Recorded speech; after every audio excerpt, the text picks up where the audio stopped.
Soybean আলু দিয়ে আজকে সয়াবিনের কারি বানিয়েছিলাম। আপনারাও এইভাবে একবার ট্রাই করে দেখবেন, অসম্ভব সুন্দর লাগে খেতে। পুরো রেসিপিটা দেখতে থাকুন আমি কিভাবে বানাচ্ছি। সয়াবিনটাকে একটু গরম জলে ভিজিয়ে রেখেছি। এটাকে ভালো করে পানিটাকে একদম ভালো করে চেপে চেপে নিচড়ে নেব। এইভাবে করে ভালো করে পানি থেকে নিচড়ে নিয়েছি।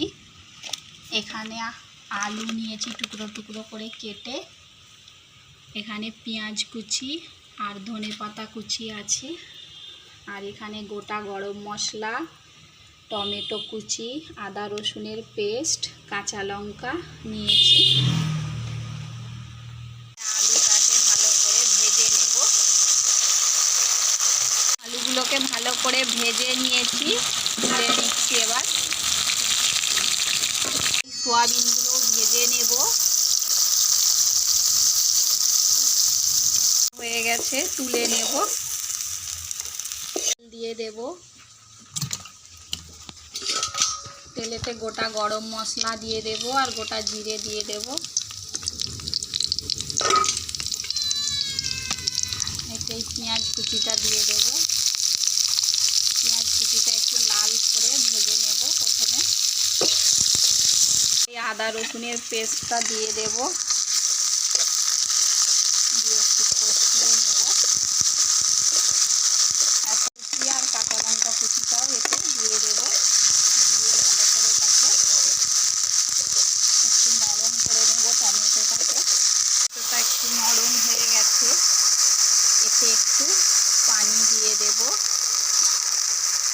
দিয়ে গুঁড়ো মশলা দিয়ে দেব, স্বাদ মতো নুন, হলুদ গুঁড়ো, লঙ্কা গুঁড়ো, ধনে গুঁড়ো আর একটু জিরে গুঁড়ো দিয়ে এটাকে মশলাটাকে ভালো করে কষিয়ে নেব।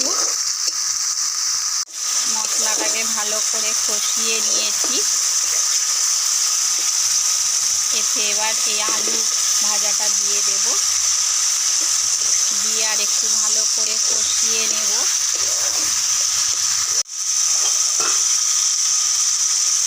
এতে এবার এই সয়াবিন ভাজাটাও দিয়ে দেব, দিয়ে এটাকে এবার ভালো করে কিছুক্ষণ কষে নেব। পরে এটা কষানো হয়ে গেছে। এতে এবার ধনেপাতা কুচিটা দিয়ে দেব, দিয়ে এবার জল দিয়ে দেব। জল পানি আমরা সব রকমই বলি, দিয়ে দেব। দিয়ে এটাকে এবার সেদ্ধ হতে চাপা দিয়ে দেব। সয়া কারিটা এবার হয়ে গেছে, ঝোলটা অনেকটা কমে গেছে। নামিয়ে নিচ্ছি, একটা বোলে তুলে নেব। বলে তুলে নিচ্ছি।